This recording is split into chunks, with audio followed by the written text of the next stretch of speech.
Welcome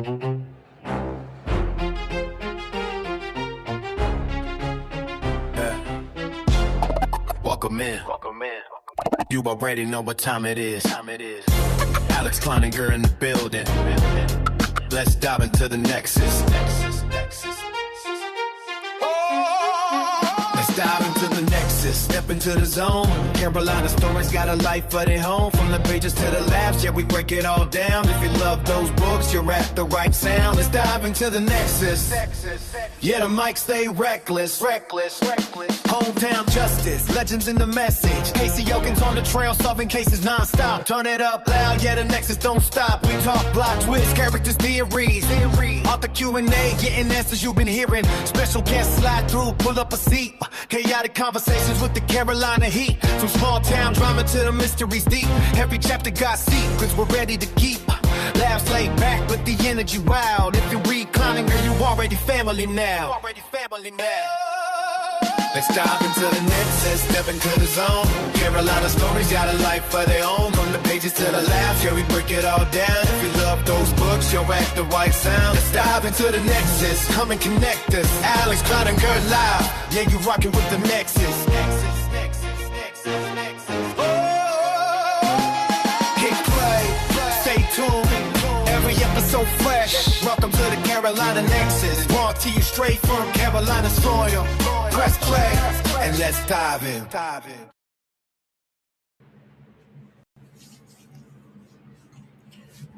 What's up, people? In the Carolina Nexus. I know it's kind of hard to see me at the new place. A lot of changes. I got to get the new studio set up just perfect. We're here tonight. It's been a while since I've been online, but I'm bringing back the Carolina Nexus live reading of the Tigapagon. Tonight, we're doing 3 chapters. So we're going to go over chapter 18, 19, and 20. That'll get us back en route for me doing 2 chapters. I want to say thank you guys for the support, the love. There's a few things I want to bring up on the screen before we dive right into the competition, or to the reading. Give me just a second. July 25th, TCW presents No Excuses.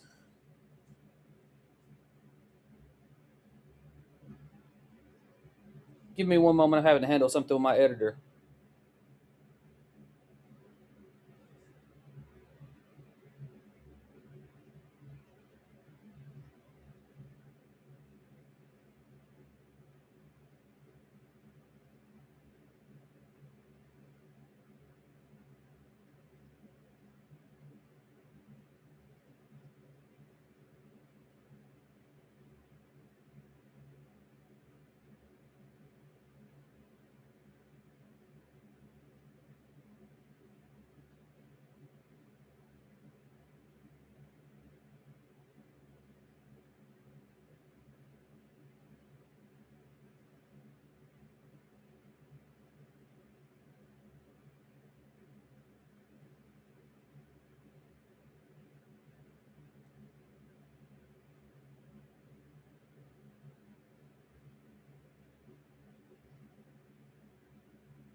Sorry, guys. The editor was messaging me about current book that I'm working on.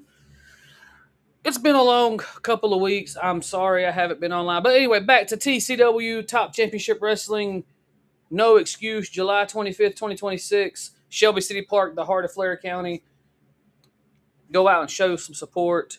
You will also see the big man, the American Diesel dump truck, selling his diesel honey at his merch table. Go talk to him, place your orders.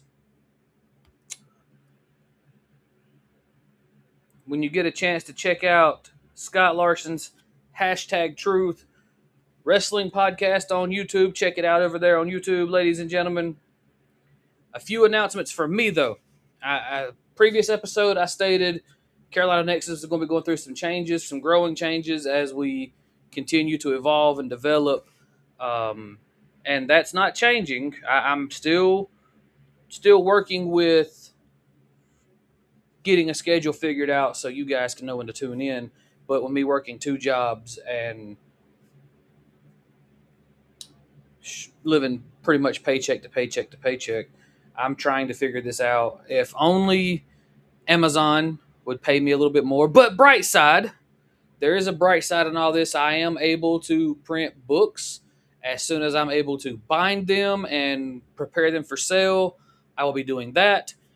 Now, the juicy stuff that you guys are all here for, we're getting ready to read. But before I do that, as usual with this show, I have to give a shout out to my little boy Tyson, who's watching in the other room live. Tyson, Daddy loves you. Thank you for tuning in.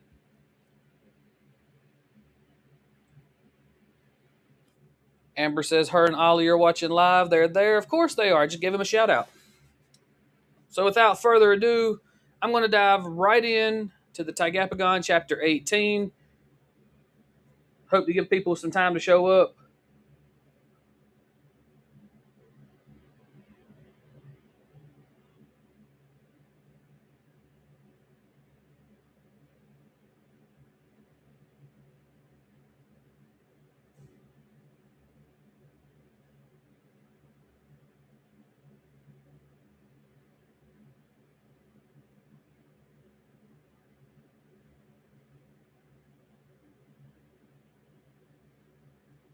Sorry, I'm waiting on the computer to load.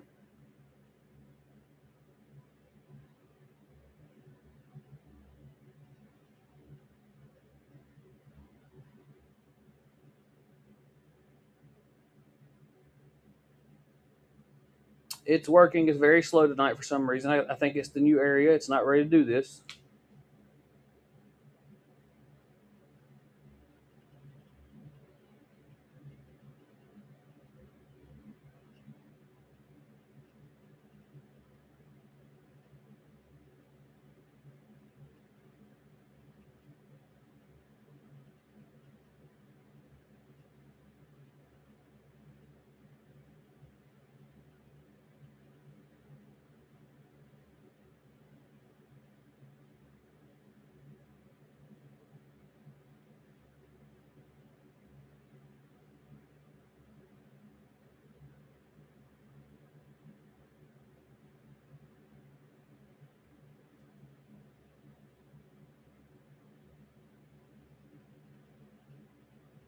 And it's open.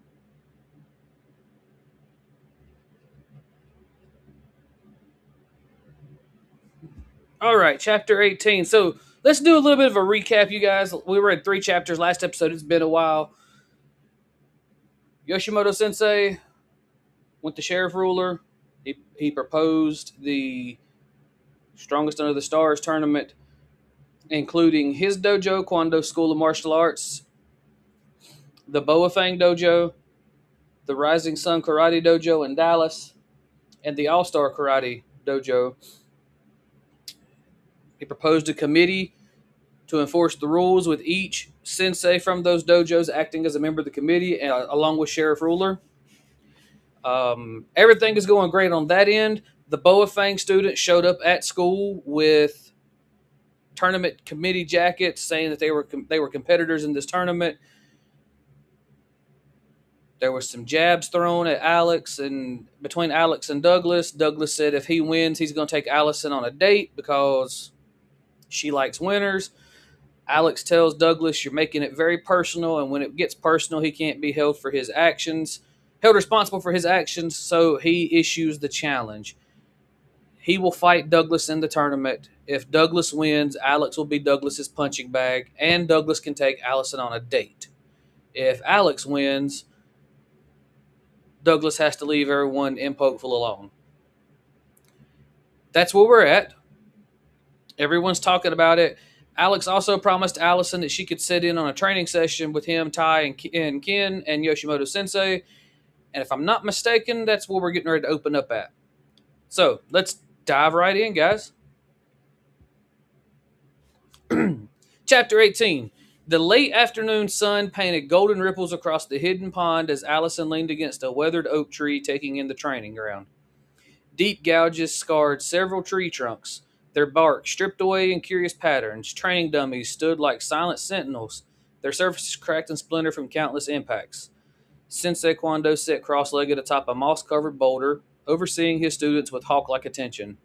Alex, Tai, and Ken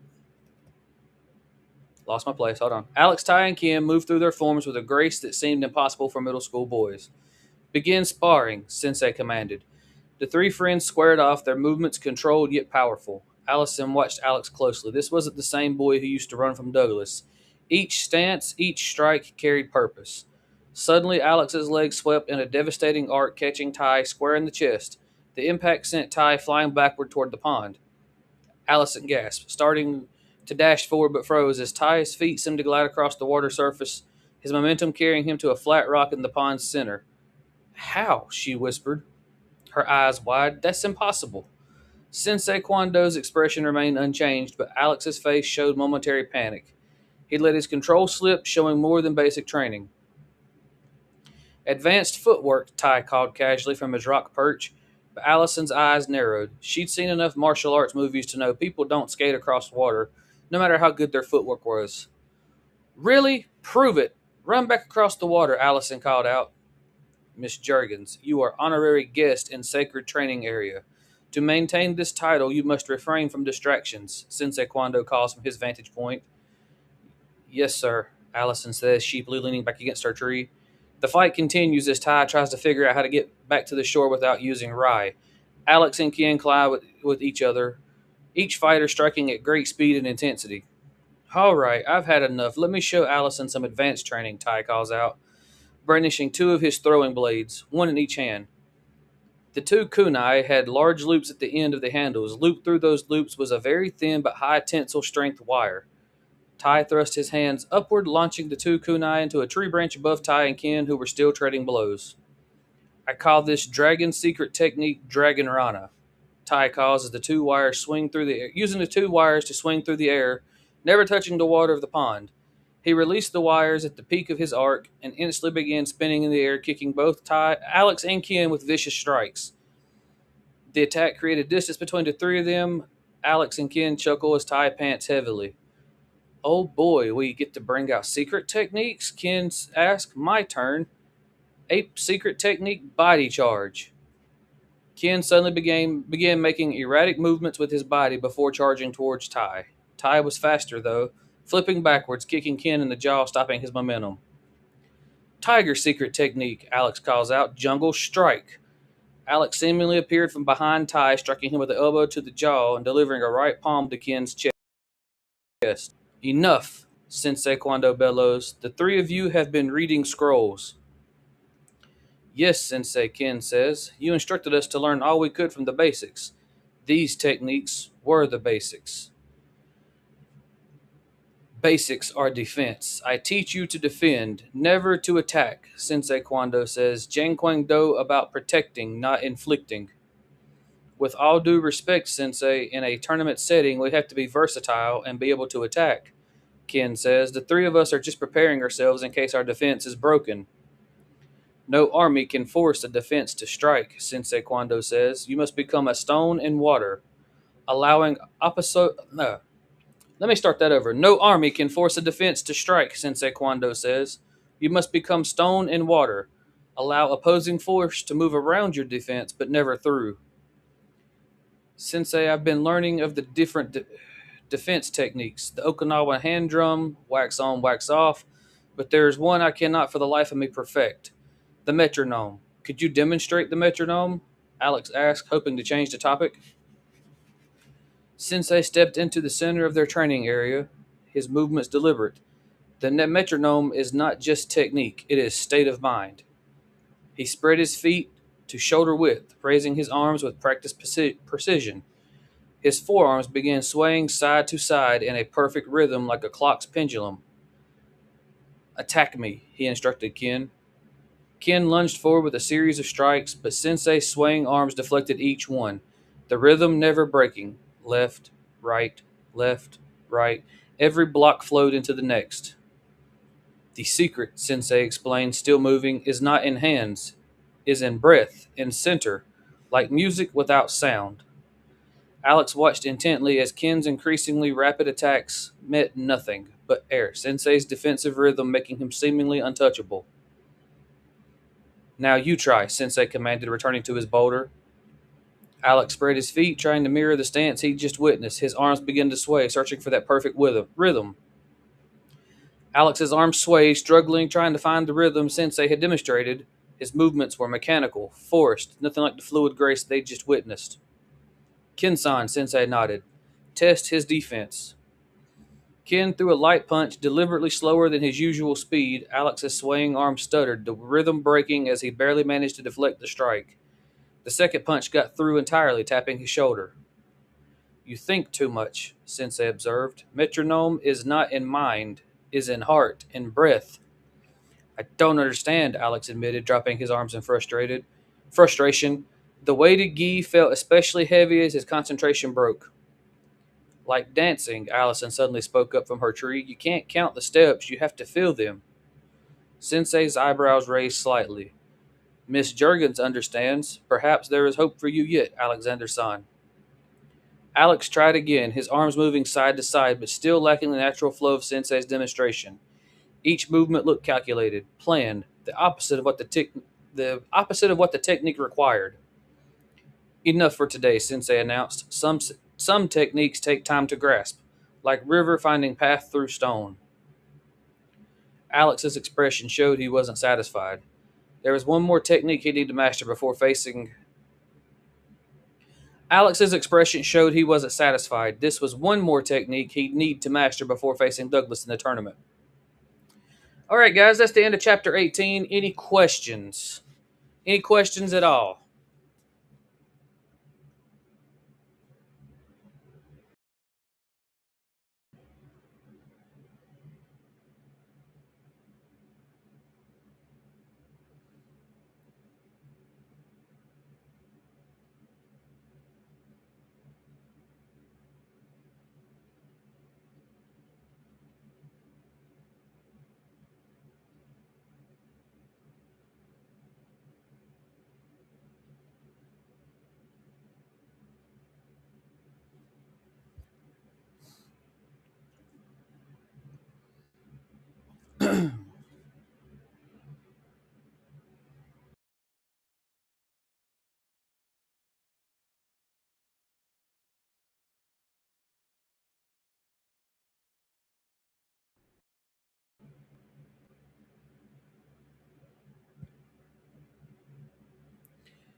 Amber asked, if Sensei is so old, how is he so fast at defense?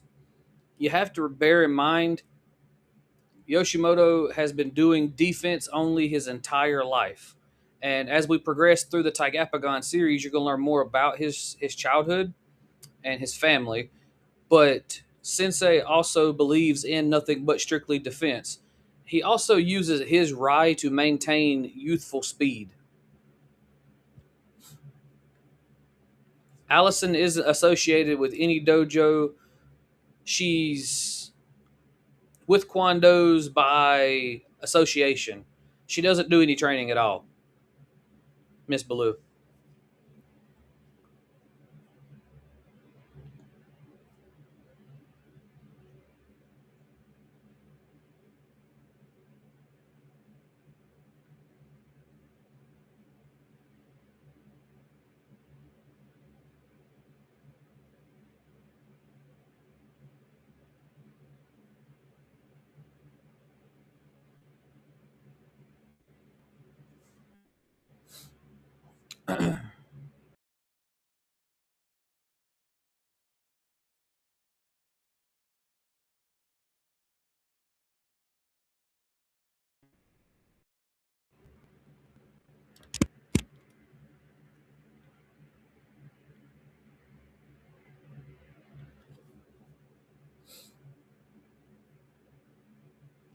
And I hope that my listeners that are listening to me read and the people that actually read my book are like me in a sense that as I'm reading or as they're reading, they can visualize what's happening on the page. Because a lot of what I do is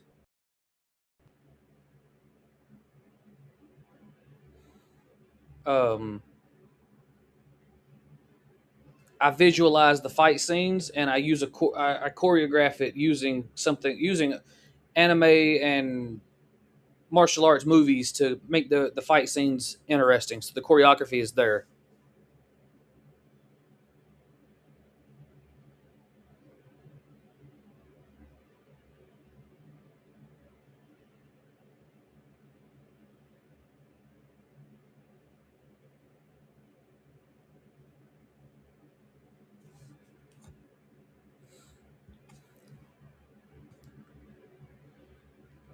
I try my best to paint a picture, Miss Blue. I've probably asked this before in other lives, but I can't remember, so I'm gonna ask again. Are you ever going to write a Sensei Kwando backstory? Actually, the sequel to Tigapagon Enter the Tiger is called Taming the Dragon, and it goes into a little bit more of the Kwando history. So as soon as we get there, you're going to get part of the Sensei Kwando backstory. You're going to also learn more about the Kwando family, the Kwando clan in Okinawa.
Well, I hope everybody excited for that one because that was the one I put the most research into in the Tigapagon series to make it more authentic. I did a lot of research into Okinawa history, places in Okinawa because the characters are going to leave.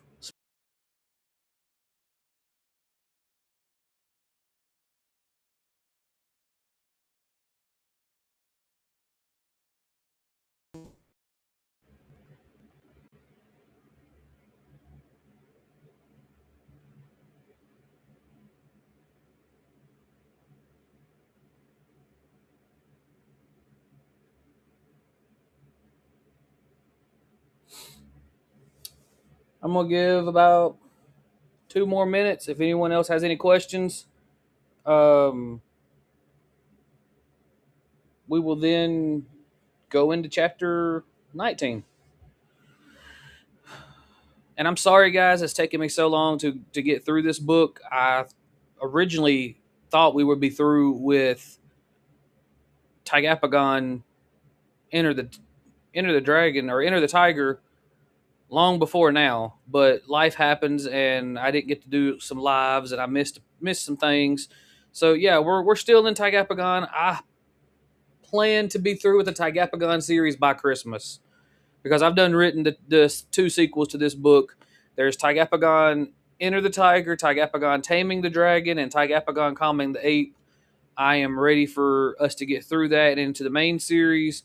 I know Miss Baloo's ready for us to get into Casey Elkins because she loves Casey Elkins. So we're slowly making our way there, guys. We're going to get there eventually.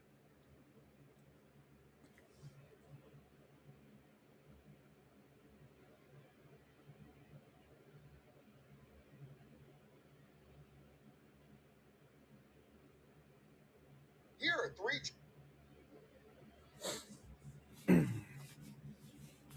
But I promise you, if you bear with me, and as soon as I get some stuff straightened out financially on my end, I will do more lives, more live readings, and I'll get a set schedule for you guys.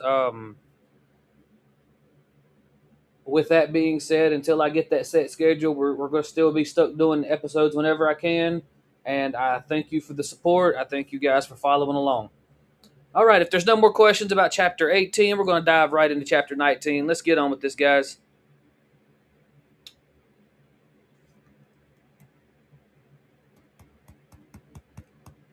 So before I read Chapter 19, there is a bit of a time skip from the end of Chapter 18 to the beginning of Chapter 19.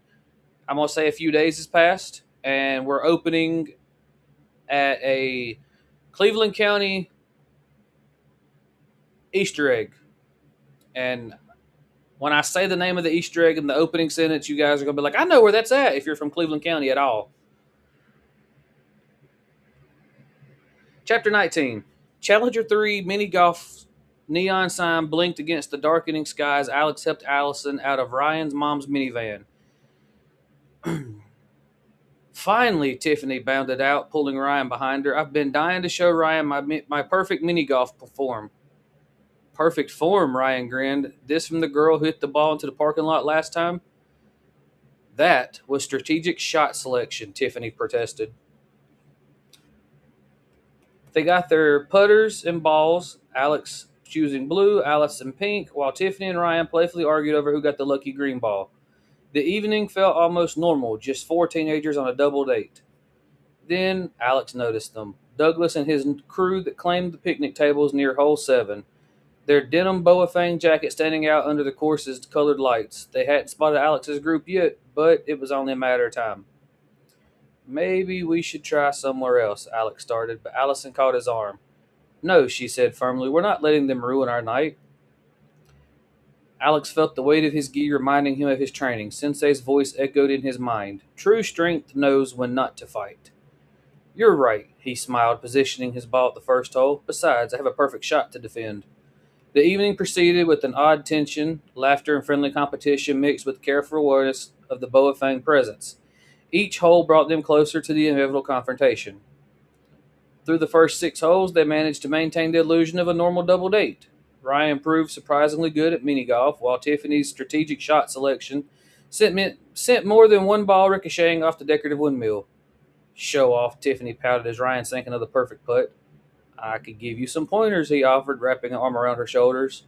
Or I could just distract you with magic card strategy, she threatened playfully. Alex watched them smiling, but his awareness never left the group at hole 7. Allison noticed his tension. They're just trying to intimidate you, she whispered, lining up her shot. Don't let them. I'm not, Alex assured her, just being careful. As they approached the dreaded 7th hole, Douglas and his crew grew quiet, watching. Their Boa Fang jackets seemed to glow under the course's neon lights. Well, well, Douglas called out. If it isn't the future punching bag and his cheerleader. Ryan stepped forward protectively, but Tiffany caught his arm. She knew this wasn't his fight. Interesting place to train, Douglas, Alex replied calmly, setting his ball. The windmills must really help with your technique. A few of Douglas's crew snickered before catching themselves. Douglas's face darkened. You think you're funny, ruler? He stood, moving closer. Maybe we should practice right now. 4 witnesses. Alex nodded toward his friends. No martial arts outside tournaments, remember? Or does the ruthless rebel not care about getting disqualified? Douglas froze. Alex had him trapped. Fight now and lose his tournament spot, or back down and lose face.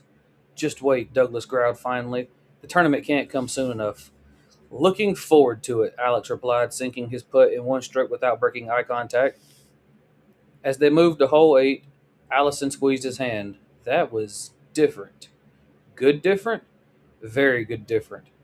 The rest of the evening passed without incident, though they could feel Douglas's group watching them. When Ryan's mom picked them up, Alex noticed his hands weren't shaking at all, despite the confrontation, or maybe because of it. So, Tiffany announced as they drove away, next time we're doing laser tag, way less drama. Actually, Ryan grinned, I heard Douglas's crew hangs out the laser tag place too. Mini golf it is, Tiffany declared, making everyone laugh. Allison, Alex felt Allison's head rest on his shoulder. For once, the weight of his gi felt less like a burden and more like armor, protecting not just him, but everyone and everything he cared about. The neon sign of Watts Diner cast a warm glow over their booth as Mrs. Watts helped herself. I'm sorry. The neon sign of Watts Diner cast a warm glow over their booth as Mrs. Watts herself brought over their milkshakes. The elderly owner had run the place since before their parents were born, and her chocolate malts were legendary and hopeful. On the house, she winked at Allison, for my favorite volunteer. You help out here? Ryan asked, surprised. Every Saturday morning. Allison nodded. Started last summer. I love it here. She's got a real knack for the place, Miss Watts added proudly. Best waitress I've ever trained. Someday, when these old bones can't keep up anymore, she trailed off meaningfully. Alex watched Allison's eyes light up at the implied possibility. He'd never seen her quite so excited, not even when she was around the house. The horses at his farm. First mini golf champion, then diner owner, Tiffany teased. You dream big, girl. Someone has to keep Hopeful's traditions alive, Allison replied, running her hand along the weathered counter with obvious affection. Places like this, they matter. Speaking of traditions, Mrs. Watts said, adjusting her apron, this martial arts tournament is certainly something new for our little football town. Used to be this place would be packed with players and cheerleaders after every Friday night game. She smiled nostalgically. Your father was quarterback back then, wasn't he, Alex? Best in the county, Alex nodded. Though his mind was on a very different kinds of competition now. Well, maybe it's time Pokeful had some new traditions, Mrs. Watts said kindly. Now you kids enjoy your shakes, and Allison, don't forget, Saturday morning bright and early. As Mrs. Watts shuffled away, Allison leaned back in her seat, contentedly sipping her shake. I really could see myself here, running this place someday. Alex smiled, watching her. Even with all the craziness of Rye training and upcoming tournaments, some things in Pokeful stayed wonderfully simple. So, Alex, Ryan asked, what's your big plan to get into the tournament? Is your dad letting you enter without a school behind you? Yeah, ruler, you should let the entire world know your secret to getting in, a voice says from the doorway. Douglas appears. Douglas glares menacingly at Alex and his friends. He blows a kiss to Allison. Don't get used to dating this loser toots, Douglas says. Before Alex can respond, Douglas pushes back from the. Again, I'm sorry. Don't get used to dating this loser toots, Douglas says. Before Alex can respond, Allison pushes back from their table and gets in Douglas's face. Tiffany averts her eyes.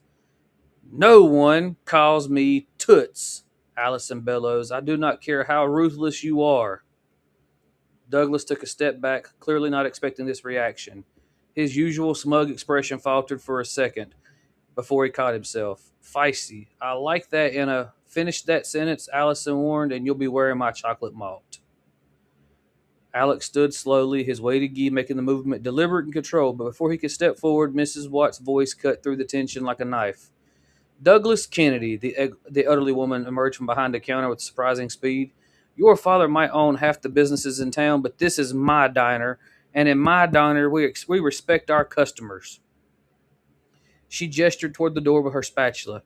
Either order something or leave, and if you choose to leave, remember, your father may be on the city council, but I've got photos of him wearing his Batman underwear outside his pants at his 5th birthday party.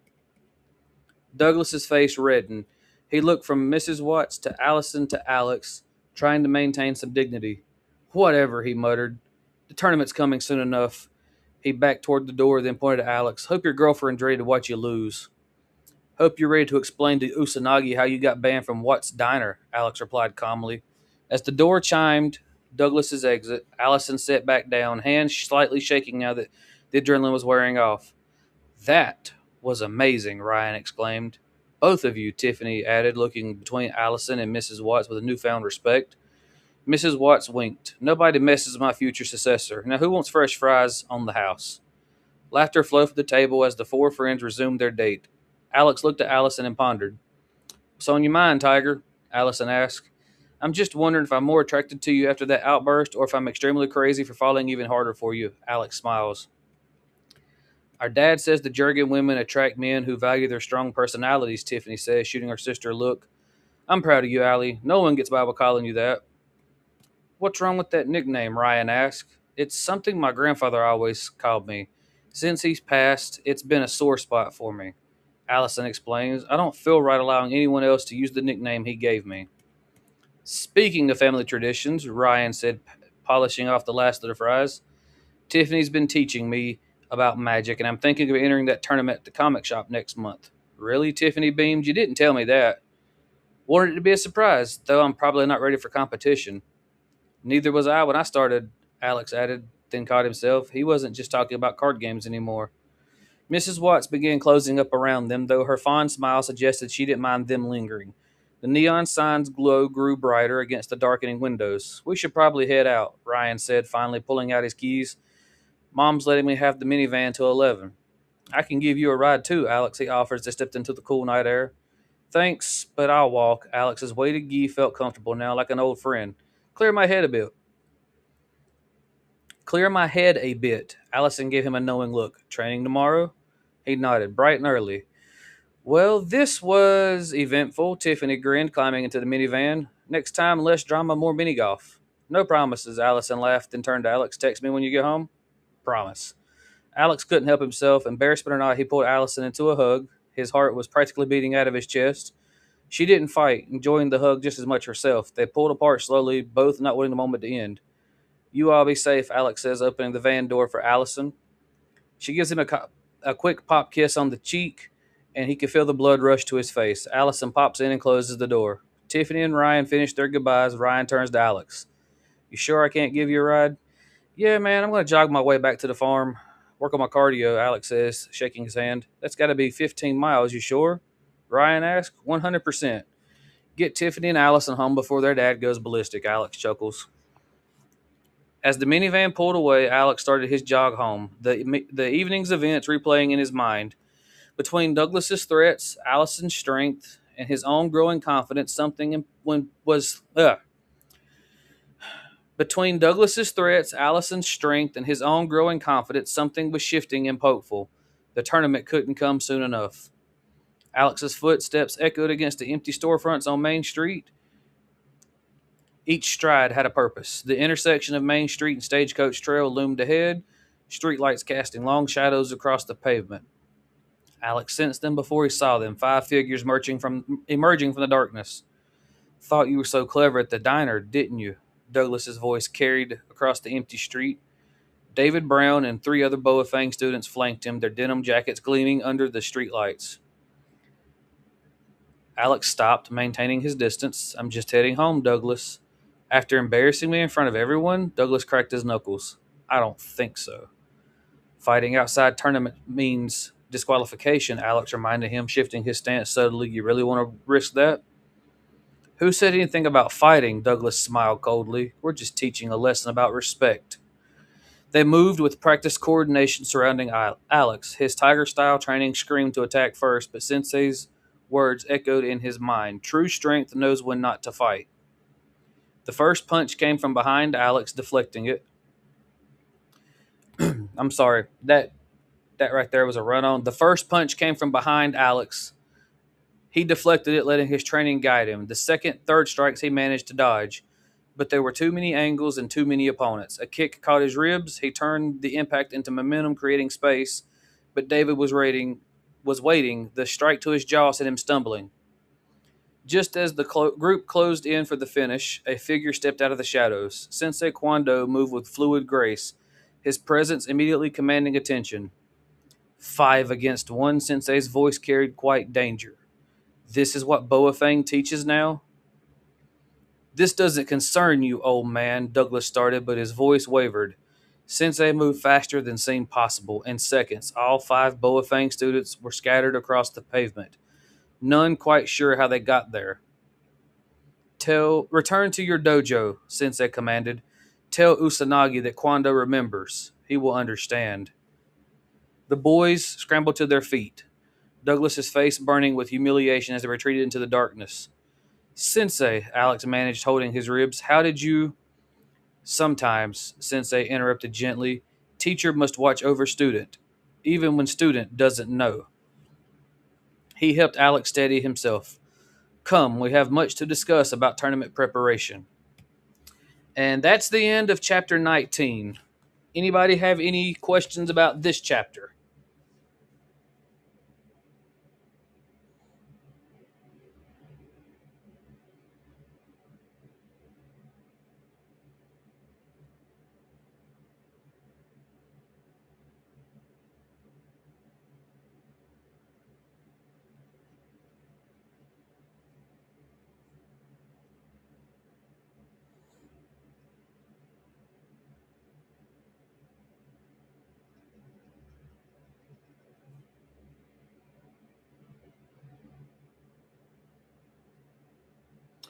All right, Amber says you have four questions.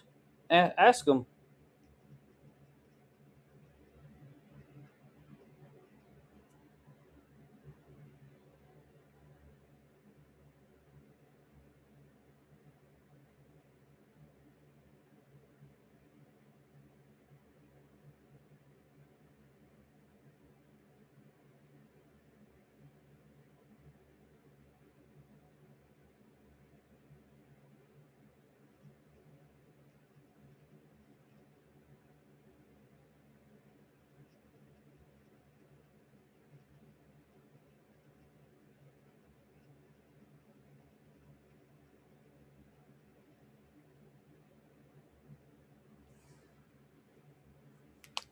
The connection between Allison and the owner of Watts. What's the connection? Hang on, my computer's showing this comment wrong. What is the connection between Allison and the owner of Watts Diner? I didn't catch that. So that was a plot point that I sort of threw in there. Um, it's explained away in the future. Allison just volunteers on Saturdays at Watts Diner, and Mrs. Watts respects her and wants her to be the next in line to run the place. That's the only connection there.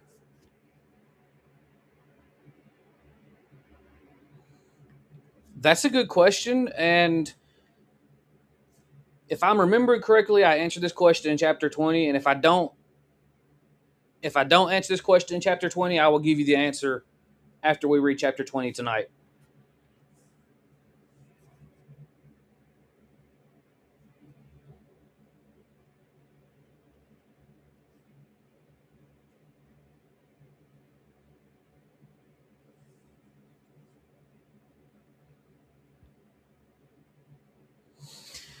Miss Watts isn't based off anyone in particular. I took qualities from several elderly women in my life and put them all together, and then gave her the name Miss Watts. The name comes from the guy from the family that used to run Watts's gas station in Pokeville. There was a little diner in there where my grandmother ate every day, and I enjoyed listening to this woman talk trash to people. Um, that was where I got the idea at, and then I just added more personality to her, other than the trash talking.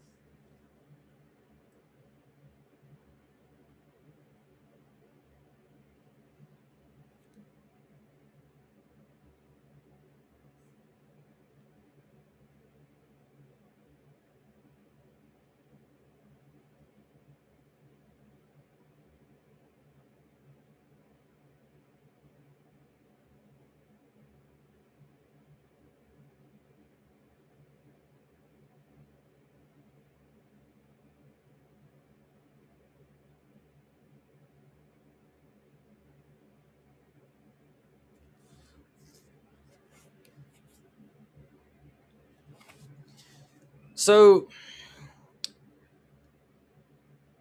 let me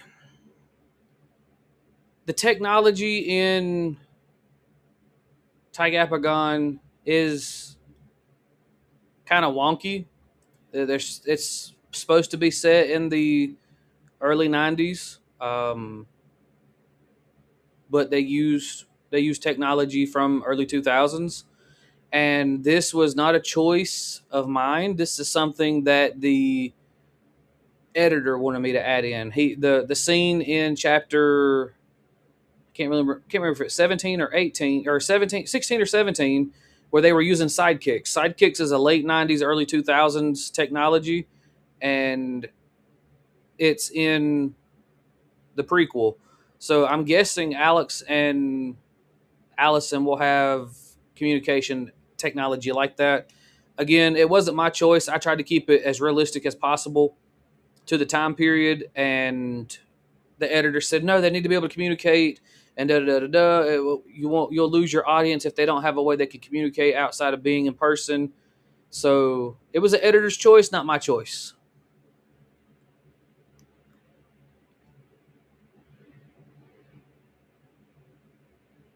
Because you got to remember the beginning of the book, when Alex asked Ken about security cameras, Ken says he had to do his internet research, and the internet didn't really exist in the mid to late '90s.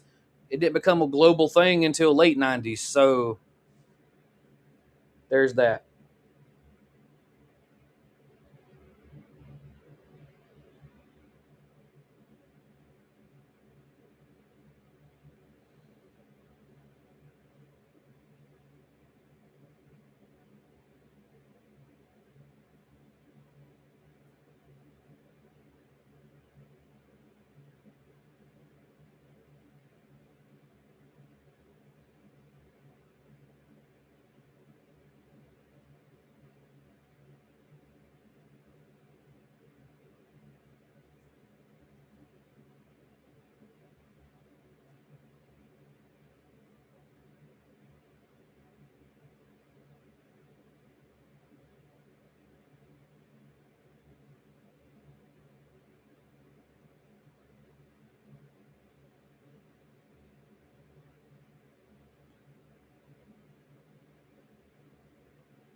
Actually, no, I wasn't watching the original Karate Kid. I was watching not Cobra Kai, not Karate Kid. Give me a second. I'm trying to remember.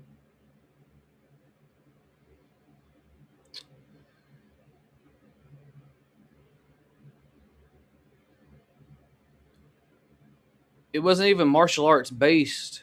Um, good grief, what was it? I want to say it was when Paisley and Caitlin were going through their Saved by the Bell stage, where they had to watch Saved by the Bell, and Principal Belding saves Zach Morris from the rival school's bullies. I think that's the episode we were watching that morning when I wrote that chapter.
Because if you notice in that scene, um, I didn't say that Sensei attacked them. He defended, redirected, used their momentum against them, which is something that Belding did in that episode of Saved by the Bell. He didn't attack, he just defended Zach. And neither Belding nor Zach got injured.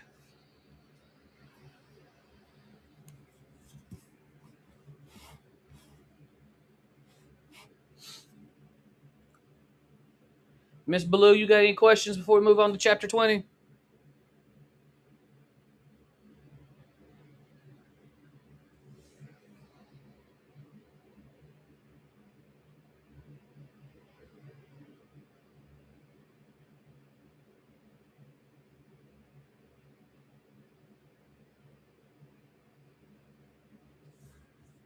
All right, diving into chapter 20, guys.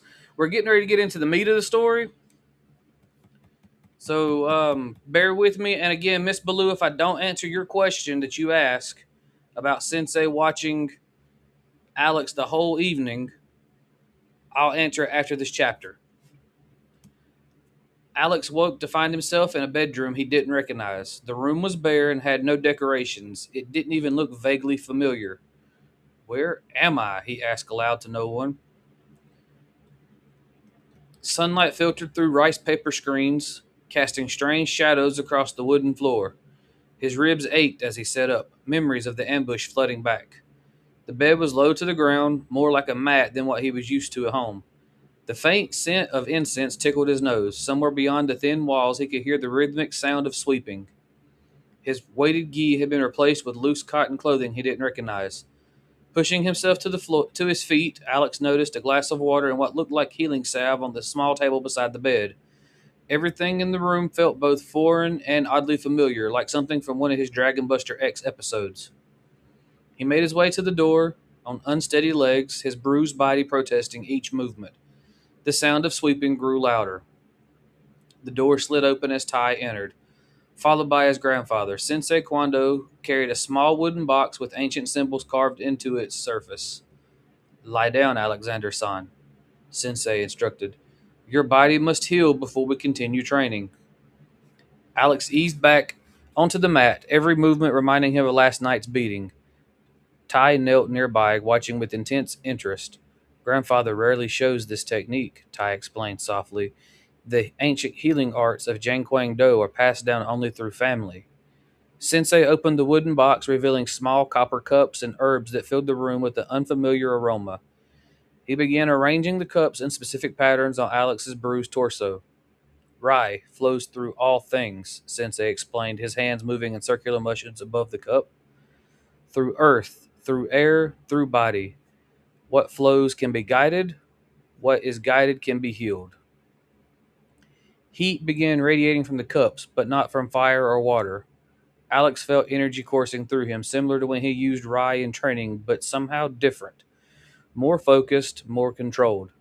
Grandfather learned this from his grandfather, Tai added, who learned it from his grandfather before him. Why show me? Alex managed to ask through the strange sensations. Sensei's eyes met his, because sometimes students become more than student. Sometimes student becomes family. Warmth spread through Alex's body as the cups pulsed with Rai energy. The pain in his ribs began to fade, replaced by an odd tingling sensation. The body remembers, Sensei continued, his hands moving in precise patterns, every strike, every fall, every victory, every defeat. We do not erase these memories, we learn from them. Alex gasped as a particularly tender spot suddenly flooded with heat. That's the Rai finding blocked energy, Tai explained. Grandfather says pain is just energy stuck in the wrong place. Like river hitting dam, Sensei nodded approvingly. We must guide it back to its proper course. His hands moved to another group of cups. Tell me, Alexander-san, what did you learn from last night? Through the waves of sensation coursing through him, Alex could that sometimes numbers matter. No, Sensei's movements became more focused. You have learned some fights cannot be won alone. That is why we train together, why we grow together.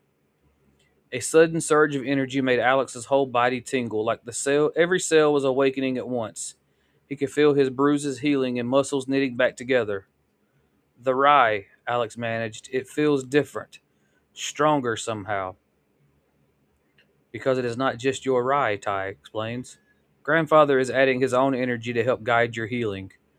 This is why family matters in Jianquang Do, Sensei added.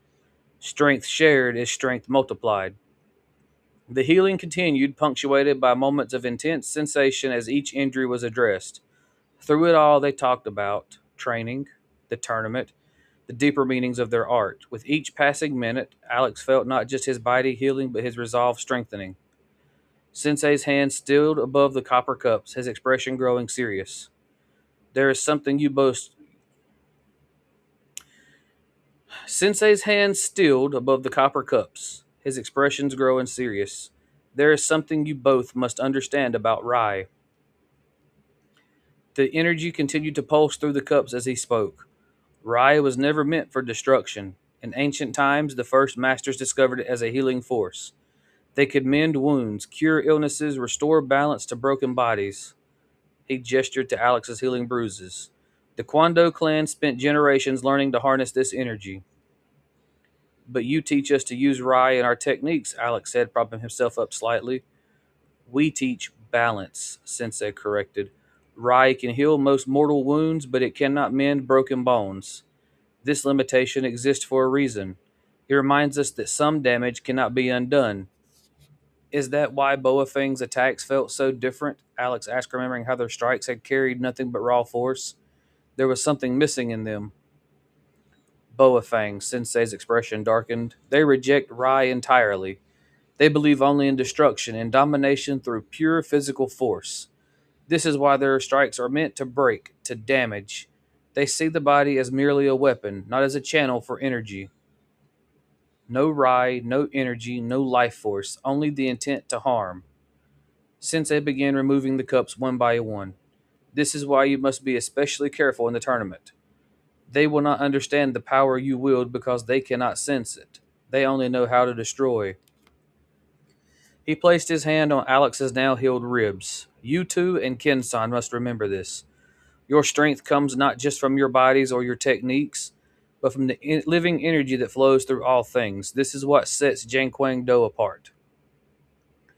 The door slid open suddenly with a bang, making everyone jump. Allison stood in the doorway, her face pale with worry, wearing her Watts Diner uniform. Alex, she rushed forward, then stopped abruptly, taking in the scenes, the copper cups, Sensei's hands hovering over him, the strange energy she could almost feel in the air. Ken appeared behind her, out of breath. I'm sorry. She overheard me telling Ty on the phone about the attack. I tried to stop her, but he gestured helplessly at Allison. Douglas and his gang did this? Her voice shook with anger. After the diner? After everything? Miss Juergens, Sensei Kwando's voice remained calm, though his hands never moved from their healing position. Your concerns honors us, but this is a private. Private? Allison's eyes flashed. He's hurt. And what are those cups? What are you doing to him? Allie? Alex started to sit up, but Sensei's firm hand kept him in place. I'm okay, really. Sensei Kwando's helping me. She looked from Alex to Sensei to the cups, her expression shifting from anger to confusion to something else. Like she was seeing something she couldn't quite believe. Are you going to tell your dad at least? Allison asked, tears streaming down her cheeks. No, I don't think I will. The bruises are healed, and soon the soreness will be gone. I'm going to double down on my training and be better prepared for the tournament. I'll finish this in front of the whole town. Alex takes Allison's hand. Trust me on this, okay? Alex, he's going to continue to do this until someone shuts it down. Your dad is the one who put this no fighting outside the dojo rules into place. At least talk to him. Allison squeezes his hands. Allie, he wipes the cheeks from her Allie, he wipes the tears from her cheeks. I don't care about him beating on me. I'm strong enough to handle it now. I'm going to end his reign of terror at the tournament. Please, don't say anything to anyone. Okay, but I swear to God, if you don't finish this, I'm going to go insane. Allison watches Ty and Ken choke in the corner. And you two, you better protect him. He doesn't need our protection. The town needs protecting from him. Ty's eyes widen. Ken, are you sensing this? Yeah. Ken crinkles his nose. If you mean that sensation that feels like television static growing louder, you experiencing Rai surge. Alexander San's Rai has completely healed and is now working with mine to finish the healing process. Sensei Kwando's closed his fist above Alex's body. You should rest for 5 minutes. Give body time to replenish. Agreed, Allison smiles. I'll ensure he doesn't move. You two? Training room, Sensei Kwando points to the exit. Give Alexander San time. As the three of them exit, Allison begins sobbing on Alex's shoulder. You had me worried. You didn't text me back last night after promising to. I thought the absolute worst had happened, Allison sobs. Allison's sobs gradually quieted, though. She kept her head on Alex's shoulder. The copper cup still radiated warmth beside them. Hey, Alex said softly, trying to distract her. What about your dreams? She lifted her head slightly. What? Everyone knows about the diner, but what else? What does Allison Juergens want to be? She was quiet for a moment, then, promise not to laugh? Cross my heart. I want to be a nurse. She sat up straighter, wiping her eyes. Not just at the local clinic either. I want to work in a major hospital helping people when they need it most. Alex smiled, the kind of smile that reached his eyes. That's perfect. Really? Most people assume I'll just take over Watts and that's it. You could do both. Run the diner and save lives. He took her hand. I'll support you through it all, right after high school, if you'll support my dream too. His voice grew more serious. I want to fight the strongest people in the world. Not just Douglas, not just this tournament. I want to see how far this path takes me. Allison studied his face, seeing the same determination she'd witnessed during his training. You really mean that, don't you? Like you mean becoming a nurse? She squeezed his hand. Then I guess we'll both need someone in our corner. Is that a yes? Yes, you crazy martial artist, she laughed. But if you're fighting the strongest in the world, you might need a personal nurse along the way. As long as it's you. Their hands remained intertwined as a comfortable silence fell between them. The healing energy from the cups had faded, but something else filled the air now, a different kind of energy, just as powerful. Allison's voice was barely a whisper. Yeah? I'm really glad you're okay. She turned to face him fully. When Ken told me what happened, I thought her voice caught.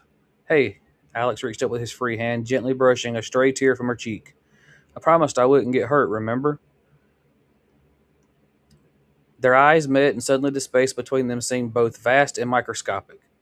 Alex felt his heart racing faster than any training session. Allison leaned forward slightly, then hesitated.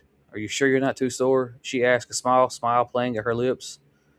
Instead of answering, Alex closed the distance between them. Their first kiss was gentle, tentative, sweet with the promise of all their shared dreams. When they pulled apart, both their faces were flushed pink. Wow, Allison breathed. Yeah, Alex agreed, then with a grin. Better than a chocolate malt? She laughed, the sound bright and clear. Don't push your luck, Mr. Ruler. From somewhere in the dojo, they could hear Ken and Tai training, but this moment, in this room, the world consisted of just the two of them, and the future promised they share.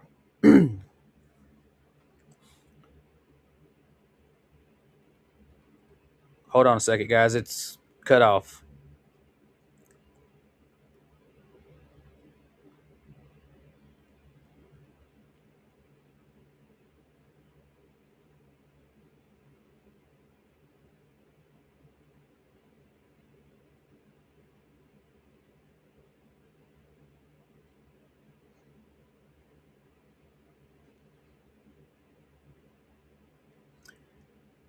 And there it goes.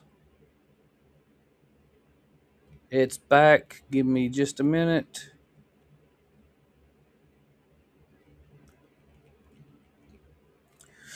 I'm gonna preface this by saying this is the point where my wife needs to turn off the live because this is about the mushiest stuff I've ever written, and I know she doesn't like the mush. But if you guys can stomach the mush, we're gonna keep going forward with this. Their faces were still flushed from the kiss when Alex, with all the innocence of someone who clearly learned about relationships from anime, asked, "So, does this mean I can call you my baby girl?" Allison pulled back, her expression cycling through surprise, amusement, mortification. Oh my God, Alex, no, no, absolutely not. She was trying not to laugh. Where did you even get that idea? I just thought, since we kissed, his face reddened further. Isn't that what boyfriends call their girlfriends? And not if they want to keep being boyfriends, she said, but her eyes were soft with affection. Just Alex and Allison is perfect, okay? Okay. He nodded quickly, making a mental note to never ever bring that up again. Just checking. Actually, Alex said softly, still holding her hand, is there maybe a special name that only I could call you? His eyes widened quickly. Not Toots, obviously. I don't want to face your wrath like Douglas did. Allison's expression softened at his earnestness. You're really serious about this nickname thing, aren't you? He fumbled for the right words. I want something that's just ours, something special. He ducked his head, embarrassed. That probably sounds really cheesy. It's not cheesy. She squeezed his hand. It's sweet. And very you. She thought for a moment and then smiled. Maybe we let it happen naturally? The best nicknames usually do. Like how your grandfather's nickname felt just right for you? She nodded, touched that he remembered. Exactly that. Then I'll wait for the perfect one. Alex said with such silent determination, Allison couldn't help but laugh. You're such a hopeless romantic, she teased gently. Only for you, he replied, then immediately blushed at his own boldness. Allison's heart fluttered at his words. Even after years of friendship, Alex still managed to surprise her in moments like this. You know, she said softly, for someone who can face down Douglas Kennedy, you get awfully nervous talking to me. Douglas is easy, Alex admitted. He just wants to fight. You, he met her eyes. You make my rye feel like it's doing backflips. Did you seriously just use martial arts to tell me I make you nervous? Maybe. They both laughed, and in that moment of shared amusement, Alex found his courage again. He leaned forward, and this time their kiss was less tentative, more certain. They jumped apart to find Ken and Ty standing in the doorway wearing identical grins. Sensei says if you're done healing, Ken waggled his eyebrows, we've got training to do. And Douglas to prepare for. Ty added more seriously, though his eyes sparkled with amusement. I hate you both, Alex muttered, but he was smiling as he stood up. No, you don't, Ken sang out. You love us just not as much as finish that sentence, Allison warned, and you'll be wearing my chocolate malt next time. She's perfect for you, Ty told Alex as they headed for the training room. She makes threats exactly like you do. And that is the end of chapter 20. So, Miss Baloo, I did not answer your question. I'm going to answer it here. Sensei, in the original draft, he hadn't been watching since Challenger 3. He only had been on an evening stroll and encountered the situation. But the scene got deleted that depicted that. So I'm going to say he was on his evening stroll still and came across the scene.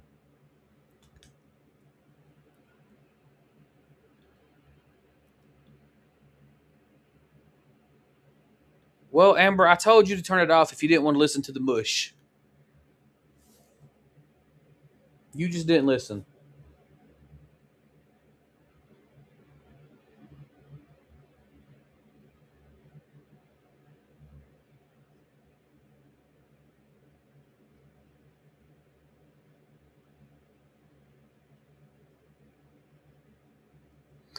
Do we have any questions about chapter 20?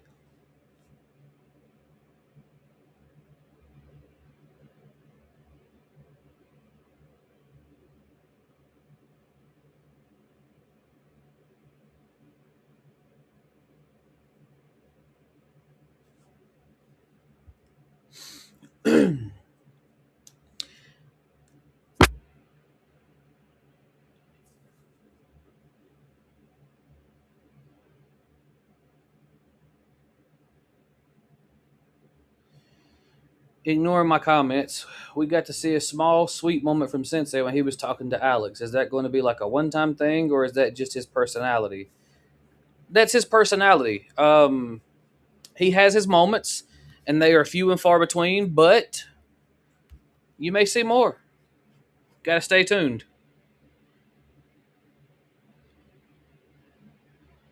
Thank you, Miss Baloo. I don't like a whole lot of mush either, but I had to give my characters depth. And Allison and Alex, from the beginning of Hometown Justice, were always the end game, and people wanted to know what their relationship was like prior to Hometown Justice starting. So I had to give them some footing. I had to give their meat to the love story to understand why it hurt Alex so bad when she inevitably does what she does in the flashback.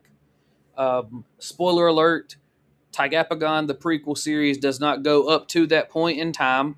So you do not get to see their relationship up until the flashback that happens. And I did that purposely because there's a lot of stories to tell between the end of the third Tigapagon book and that flashback. So maybe we'll tell those stories, maybe we won't.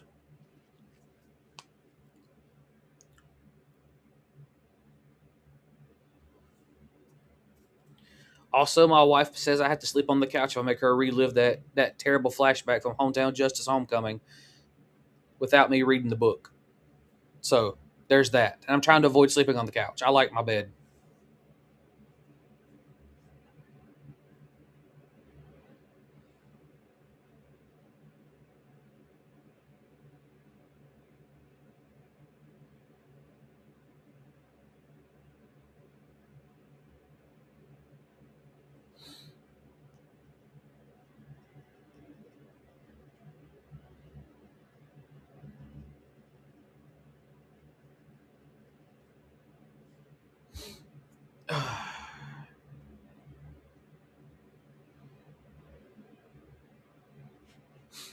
Amber says, damn straight.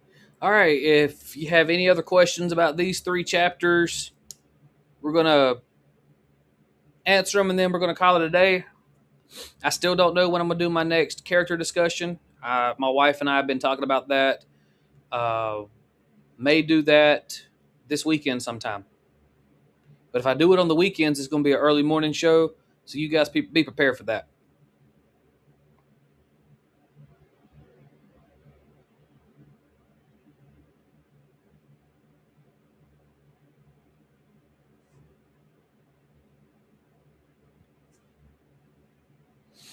Okay, this question, Amber,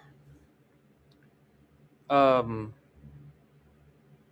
can answer it.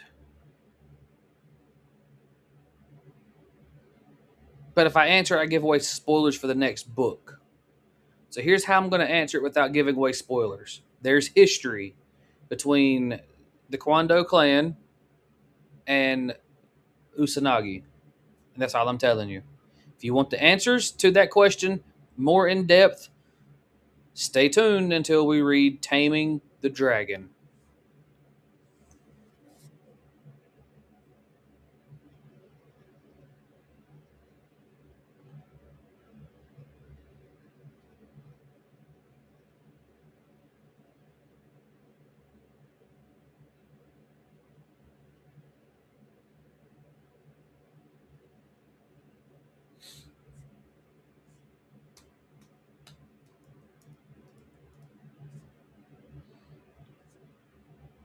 Well, ask it already.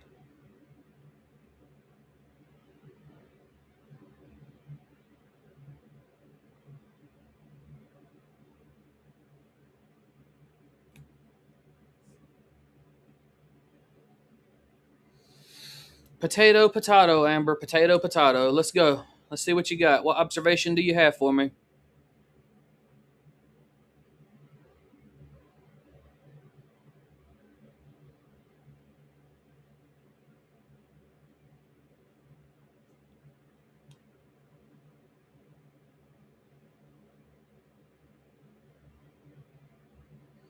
Never thought I'd say this, but Allison had a good point about Alex needing to tell his dad. It's not really a question, more of an observation. So why doesn't he tell his dad?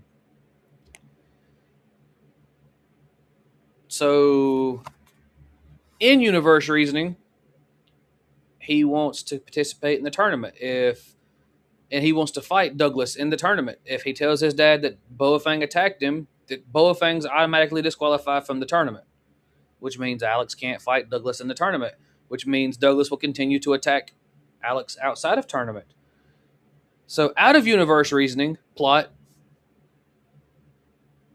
that's simply the plot. In any real situation like this, they would go straight and tell the senior member of the committee that another dojo struck another student and blah, blah, blah. But this is plot.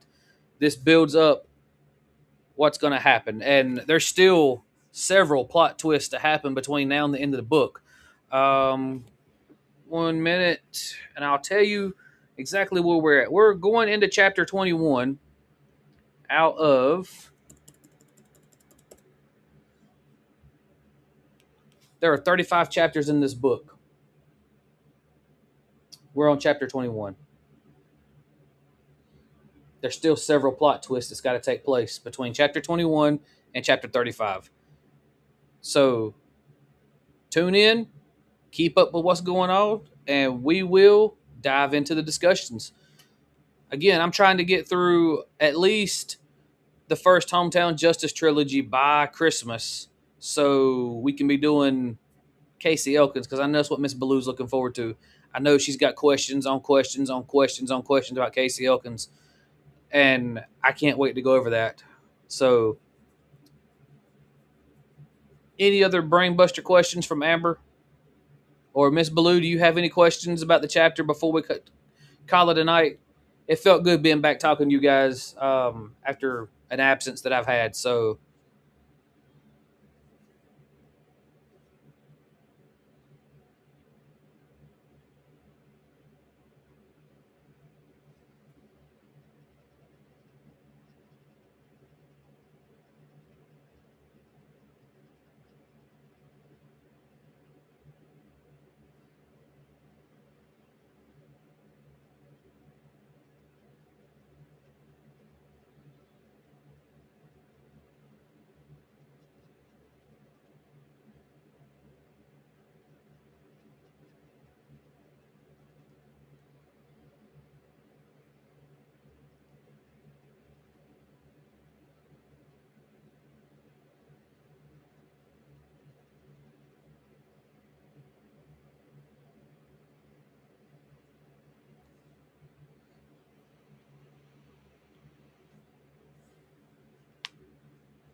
I think everybody's excited about Casey Elkins.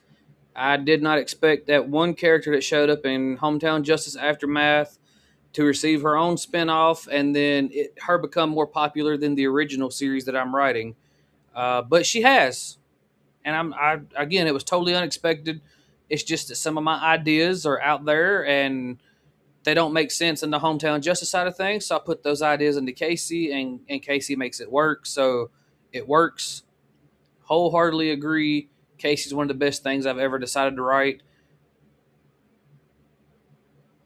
With that being said, I can't wait till we get to talk about Casey and have y'all ask questions about what's going on in her books on the show. It's just a work in progress because certain people, my wife, my wife said we had to go in chronological order, so we had to start with the Tigapagon series, then go into Hometown Justice, all the way through to Aftermath, and then at the end of Aftermath, read Casey Elkins.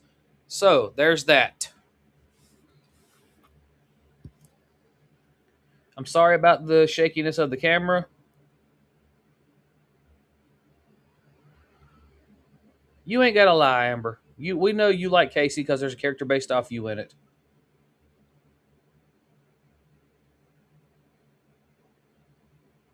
Same reason Caitlin likes Casey.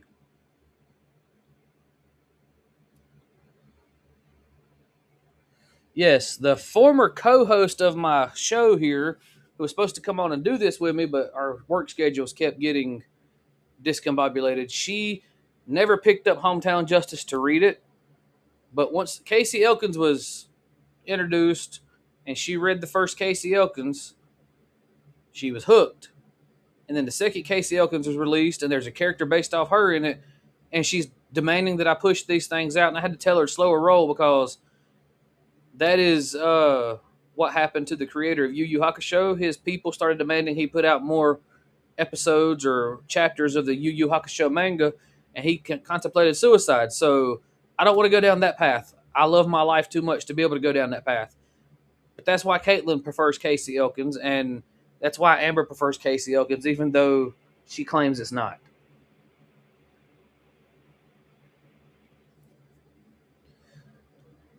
All right, guys, if there's no more questions about the 3 chapters we read today, we will be jumping back to a 2-chapter episode the next time I go live, which will probably be sometime this weekend. It'll be an early morning show if we do. Thank you all for tuning in. Thank you for the interactions. Don't forget to like, share, subscribe over on YouTube. If you're on Facebook, share, tag 5 people you know. Bring eyes and ears to this series. And I will see you guys next time when we dive in. Thank you for tuning in.